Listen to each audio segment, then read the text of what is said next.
Quiet, please.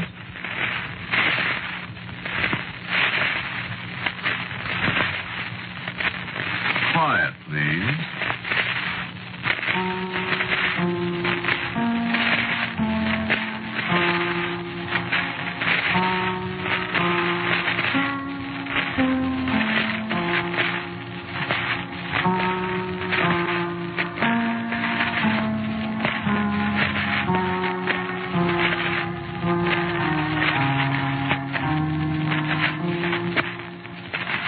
Broadcasting System presents Quiet, Please, which is written and directed by Willis Cooper and which features Ernest Chappell. Quiet, Please for tonight is called Rain on New Year's Eve.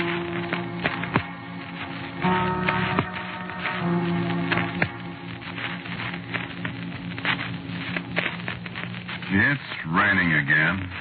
Pretty near New Year's, and it's raining again. Back east, it's probably snowing different places. Or maybe the moon's out, shining on the snow, and people are saying, why, it's so bright out you can read a newspaper. They can't read a newspaper by moonlight, only the headlines. Maybe if you take your newspaper out in the yard and stand in the moonlight, you might find a headline with my name in it. It's been there before. Well, anyway, so there's moonlight. Here, there's rain. Like it was that other New Year's Eve. That's what the rain makes me think of. As if I ever thought of anything else.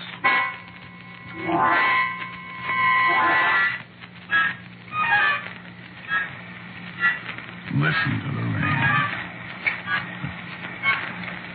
I was sitting in my office in the writer's court out there after we'd been on the picture for 2 or 3 months. Writing it, that is.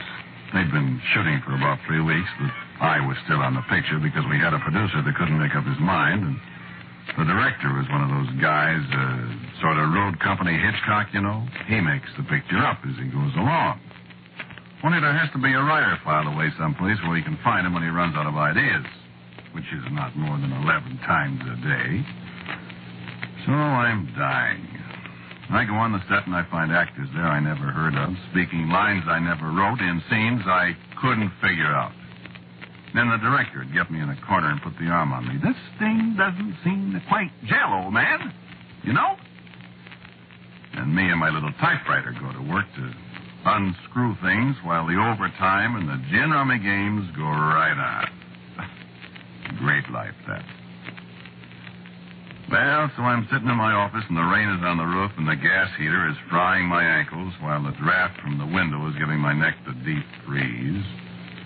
Mary Lou, my secretary, comes in from her little cubbyhole next to mine. When do I get to do my Christmas shopping, Mr. Ramsey? You don't get to do your Christmas shopping, Mary Lou. Yes, I know.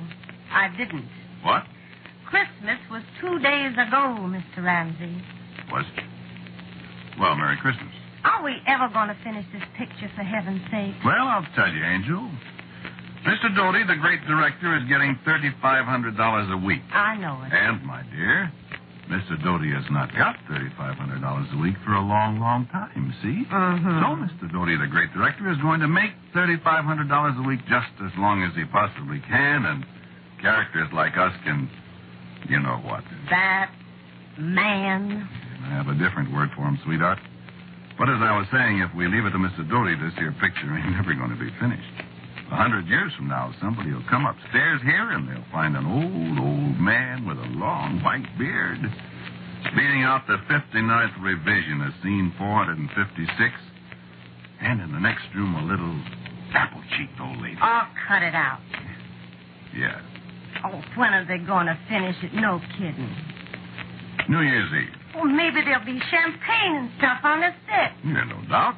For the expensive actors and the producers and the fine, upstanding director.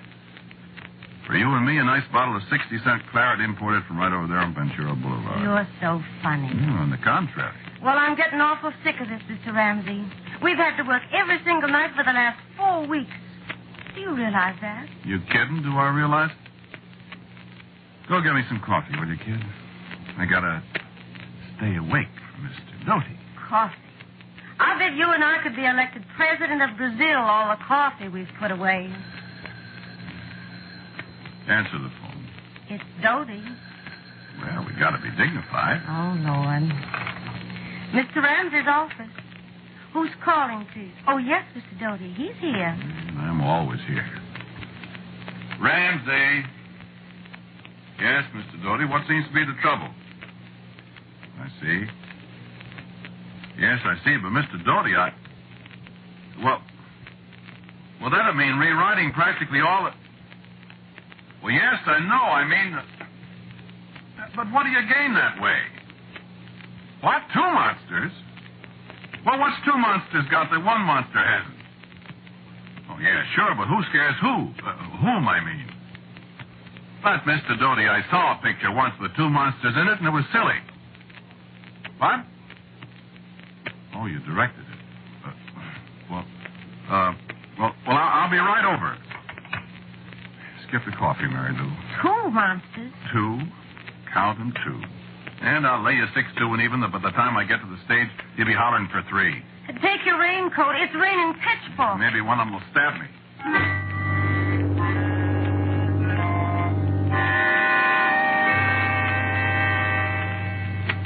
I better tell you about this monster stuff. This was a horror picture, you see. Kind of the poor man's Frankenstein.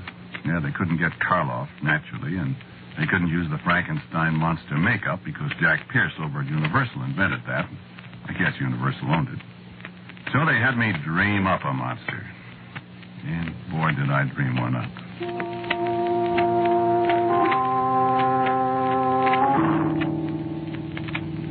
There's an old book. It's called...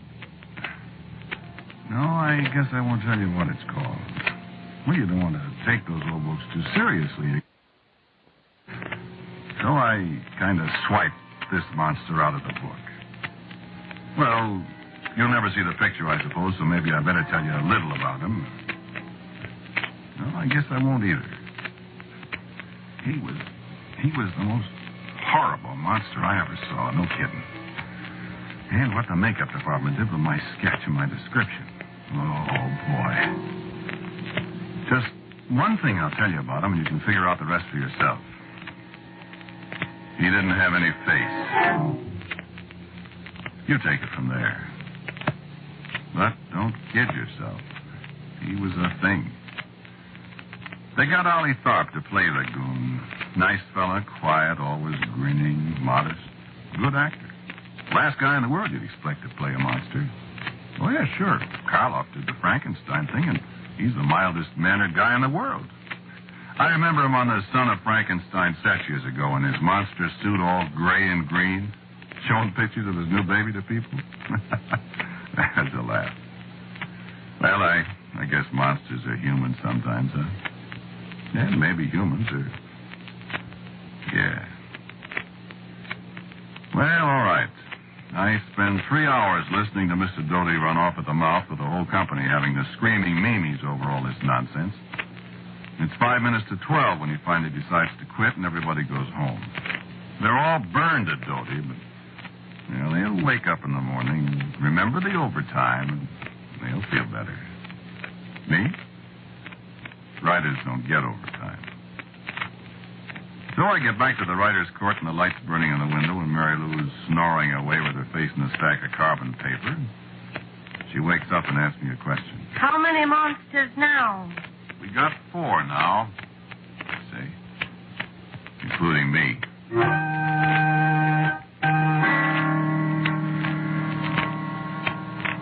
So the next morning it's not raining anymore. The sun is shining bright, and you can see snow on top of the mountains, and it's a very nice day. And monsters are pretty hazy in my mind as I pick up my copy of the Reporter and head for the rickety stairway to my palatial office. I'll tell you how much good the sunshine did me. I was whistling as I climbed up the stairs and opened the door. You might as well turn off the whistle. Mr. Doty's looking for you. And now what? He says it's very important. 2 more monsters. Your coffee's on your desk. Steaming cold, no doubt. I just brought it up. Give me 15 cents. Well, it's your turn to buy this morning. I bought yesterday. All right. Hello? No, he isn't here yet. Go ahead. Mr. Ramsey's office. Yes, Mr. Doty. Morning, Mr. Doty. How are you? Oh? No kidding. Why, that's fun. What? Oh, of course. Yeah. Yes, sure. What's up? Why, sure, Mr. Doty. Yes, sir. I'll be right over. What? He has to finish the picture definitely by 12 midnight, December 31st. Oh, that's what you said last night. Well, I was kidding. You know how it goes in the story. I forgot. Well, I mean the way it was originally. You know, this monster only has power the last hour of the year. Oh, yes. Remember, it was a New Year's party, the whole picture? It's been so long ago, I forgot how we started. Well, don't you remember our big payoff scene? She thinks the monster is her wicked uncle? Who thinks? You know, the babe with the teeth. The goon girl with a blue dress. Oh, yeah. Remember, she thinks the monster is her uncle, and she tries to rip his mask off, and it ain't a mask? Something like And the that. house is on fire, and he grabs her and runs inside the house, and our hero busts in after her and rescues her. Some way I never had a chance to figure out. Well, how would he do it without his glasses? He'd fall over the stoop. What stoop? There's hundreds of them in pictures. Drink your coffee and go see Mr. Doty.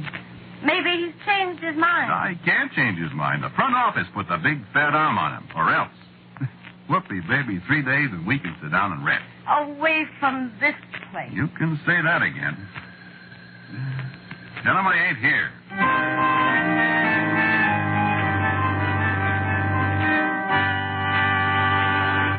Well, sir, that sunshine looked better than ever to me. But when the big door of the stage swung shut behind me, the sunshine sure disappeared.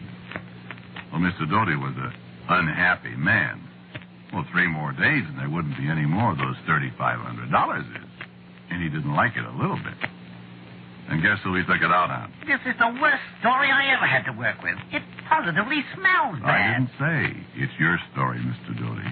All I got left is a monster, and he'll probably turn out to be Santa Claus or somebody. Did you listen to me when I told you how to do it? I didn't say. I listened to you, Mr. Doty, and now look what we got. Now I have to give up my beautiful idea of having 3 monsters instead of 1. Because then we'd have had to reshoot practically the whole picture, and you'd have made another $1 million. I didn't say that either. So, if you think you could possibly dredge up your original script, I think I can possibly make it into an acceptable B picture. Although that's a task even for a director like me. Mr. Doty doesn't realize what an unconscious humorist he is. That guy could make a B picture out of the signing of the Declaration of Independence, even if he had the original cast. So get to work. Get to work and do something. Have I got to do everything around here? Get a move on you. Oh, I got a move on me.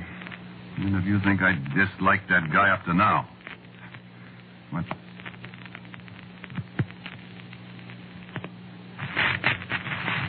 deputy the last 2 days. You've got to get some sleep somehow. You've been on your feet for almost 2 days, Mr. Ramsey. Yeah. Where were we? Scene 168. Long shot interior mansion night. From the top of the stairway, a figure appears indistinct in the shadows.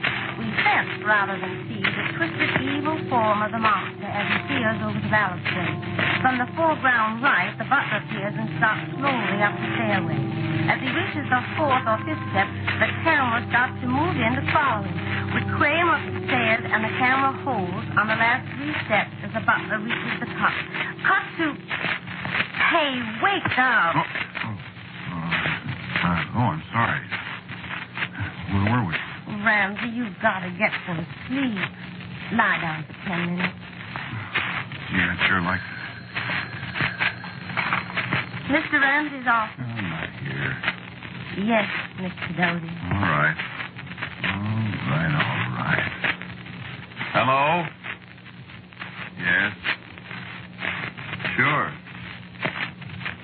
I'll be right over. Oh, Mr. Ramsey, I was... You know what, Mary Lou? Well, put on your coat. It's raining again. You know what? What?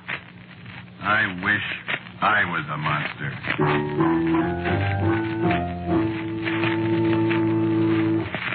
You know, I was a tired little fellow.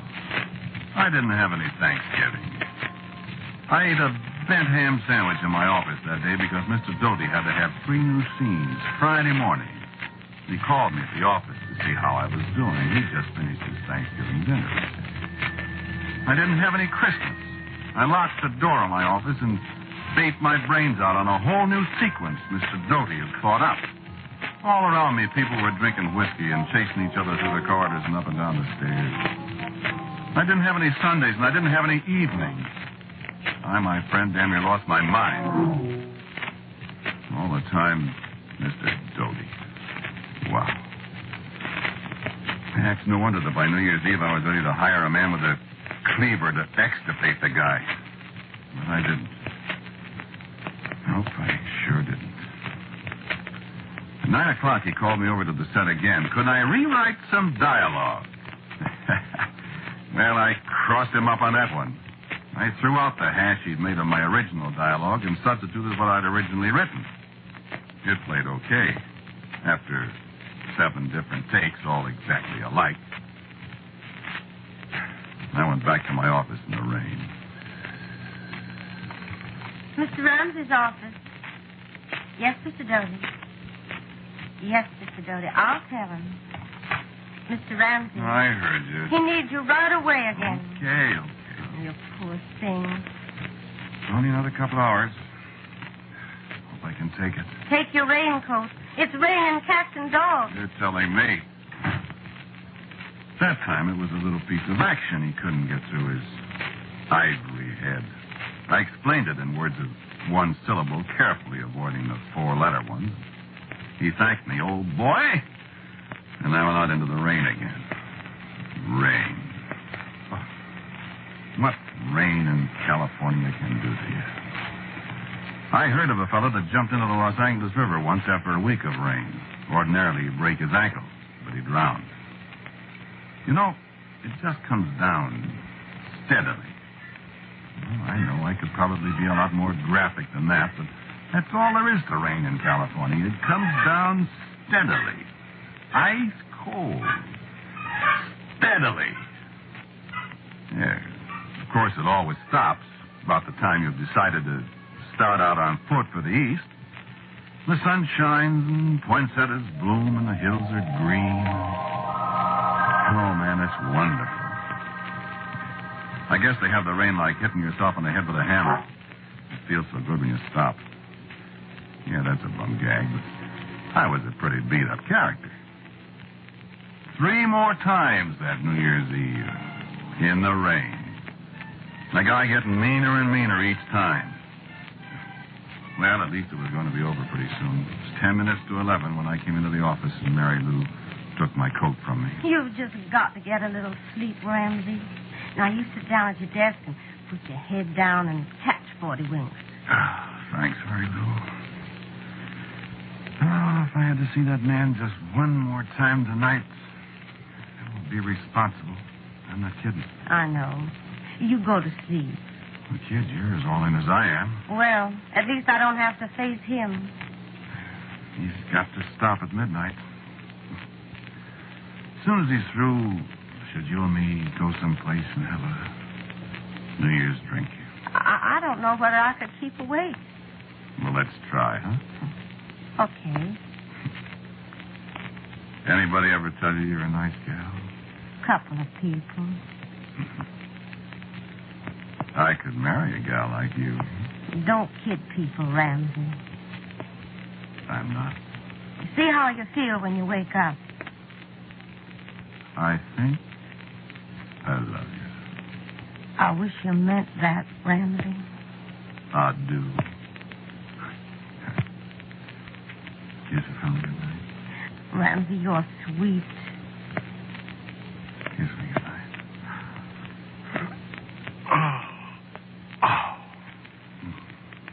I'm sorry. Go to sleep.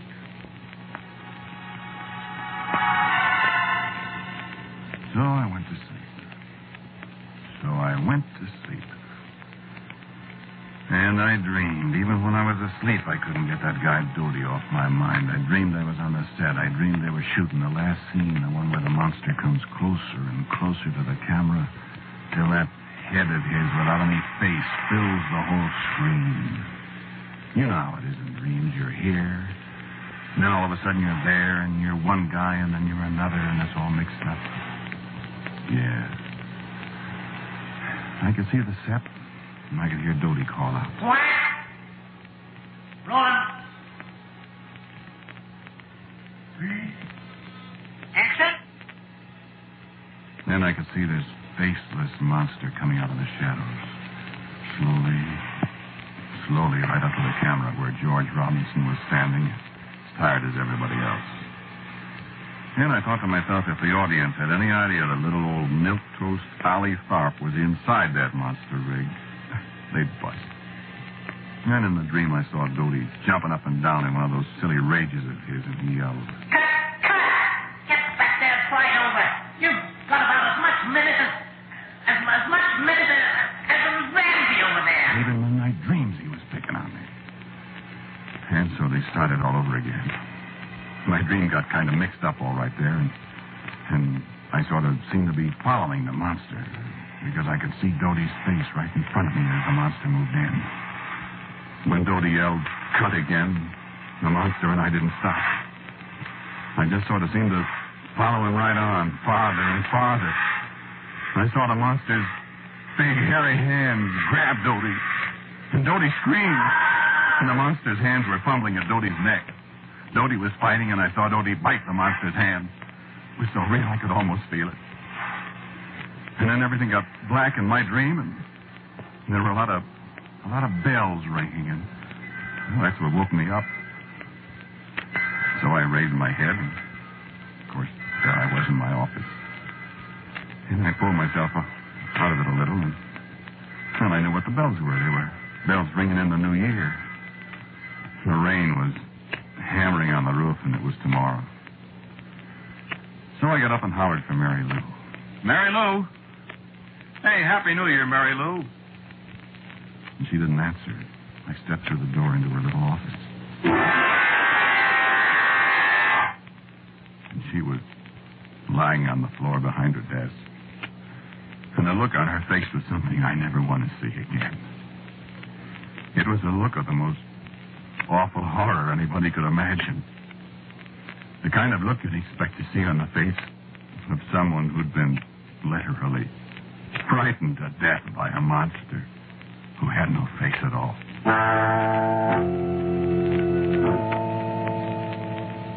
So I stood there. After a few seconds, I heard people yelling outside, and I heard somebody yell that Holly Tharp had killed Dodie. Somebody else said, no, Holly Tharp was dead, too, with a broken neck in his dressing room. And my hand hurt. When I raised my hand to look at it, right across the thick of my palm were teeth marks.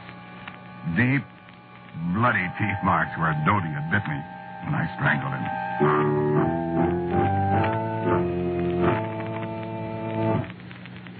So you see, that's why I say never take any of those old books too seriously. Remember I said I wished I was a monster? Remember what the book said? The monster only possessed his murderous power for 1 hour, the last hour of the year.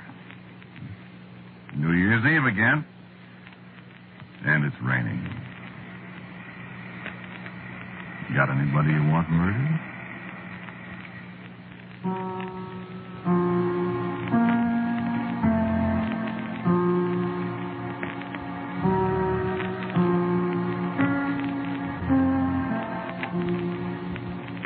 You have listened to Quiet Please, which is written and directed by Willis Cooper.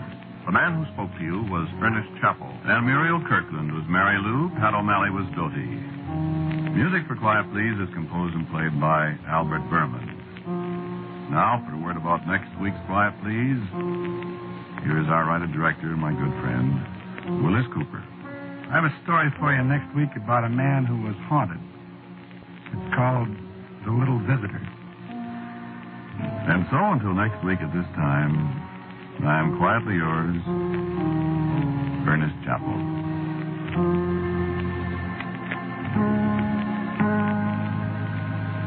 Quiet Please comes to you from New York. This is the Mutual Broadcasting System.